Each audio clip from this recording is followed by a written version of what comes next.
how does the Great Recession still linger? Yes, the fear is still there even if you're working with your decimal point salary increases since that time. Today, many young people will trade money for place, but that doesn't mean your company's self-promotion about being the best company to work for in your town. Fall's best places to work for are ubiquitous. The truth is less often found. The Great Recession impacted salaries for sure. My eyes get wide when I'm recruiting for companies.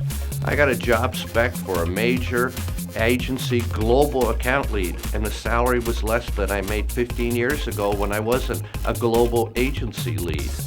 I would have loved the perks and the miles though. We all remember the Great Recession unless you were too young to notice, but your parents certainly did. I sometimes think this is old news, but then I get reminders. I often get emails from folks that share how their recent life has changed. My company has decided to outsource their marketing function. I need to find work sooner than later. My heart still bends when I read them. The first impact of the Great Recession was an increased feeling of paranoia if you were working. Even if you're doing a great job, it doesn't matter. The agency loses an account, a company gets bought, and your life changes big time. The only people that I know that aren't paranoid are young people who are doing their own thing.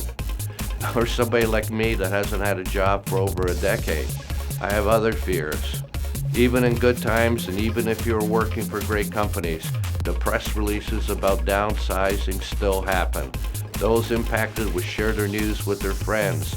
It wasn't your fault. I can't believe this is happening to me, and so it goes. Paranoia creates an attitude of keeping things safe. The fear of boo is not good for people, corporate growth, or entrepreneurship. Most companies that are hiring hear the orders from up top. They get a checklist of what their boss wants. Probably the same checklist when they got their job a decade ago in a world of flip phones and newspapers. Unfortunately, that world doesn't exist anymore, but their bosses don't know because they don't network much to get out of their cocoons.